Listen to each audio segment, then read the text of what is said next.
ನಮಸ್ಕಾರ ರೈತ ಬಾಂಧವರೇ. ಇವತ್ತಿನ ದಿನ ಕುಂದರ್ಗಿ ಗ್ರಾಮದಲ್ಲಿ ಬೀರಪ್ಪ ಗೌಡರ ಹೊಲಕ್ಕೆ ಬಂದಿದ್ದೀವಿ. ಇದು 2ನೇ ಕುಳೆ ಕಬ್ಬ.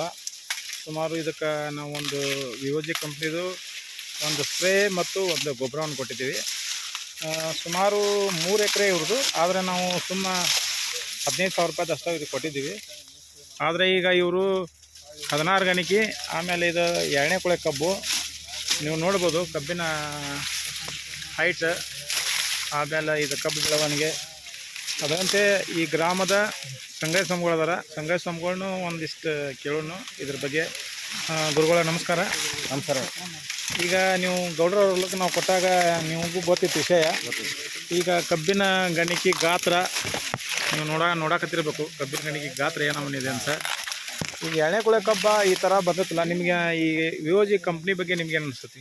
ಒಂದು ವಿವೋಜಿ ಕಂಪ್ನಿ ಕುಳೆ ಕಬ್ಬಕ್ಕೆ ಇಟ್ಟು ಚೆನ್ನಾಗಿ ರಿಸಲ್ಟ್ ಬರ್ತಂದ್ರೆ ಅವ್ರ ರೈತರ ಪರಿಶ್ರಮ ಮತ್ತು ವಿವೋಜಿ ಕಂಪ್ನಿ ಅವ್ರಿಗೆ ಕೊಟ್ಟಂಥ ಮತ್ತು ಔಷಧ ಗೊಬ್ಬರ ಇವು ಎರಡೂ ಕಂಪೇರ್ ನೋಡಿದ್ರೆ ಇವ್ದು ಯಾವುದೋ ರೈತ ಬಾಂಧವರು ಈ ಕಬ್ಬು ಬಂದು ನೋಡಕ್ಕೆ ಮುಕ್ತವಾದ ಅವಕಾಶ ಐತೆ ನಮ್ಮ ಕಡೆ. ಯಾಕಂದ್ರೆ ಅಷ್ಟು ಮಣದಟ್ಟವಾಗಿ ಅವ್ರ ಕಡೆ ರಸಪೂರಿತವಾದ ಗೊಬ್ಬರ, ರಸಪೂರಿತವಾದ ಸ್ಪ್ರೇ, ಡ್ರಿಂಕ್ಸ್ ಎಲ್ಲ ಅದಾವ. ದಯವಿಟ್ಟು ರೈತರಿಗೆ ವಿನಂತಿಸ್ಕೊಳ್ಳೋಣಂದ್ರೆ ಭೂಮಿ ಋಣಮುಕ್ತ, ವಿಷಮುಕ್ತವಾಗಿ ಹೆಂಗೆ ಋಣಮುಕ್ತ ಅಂತಾರಲ್ಲ ಹಂಗೆ ವಿಷಮುಕ್ತವಾಗಿ ಭೂಮಿ ಆಗ್ಬೇಕು. ಅದ್ರ ಸಂಬಂಧ ಇದನ್ನು ದಯವಿಟ್ಟು ಎಲ್ಲ ರೈತ ಬಾಂಧವರು ಇದನ್ನು ಬಳಸ್ಬೇಕಾಗಿ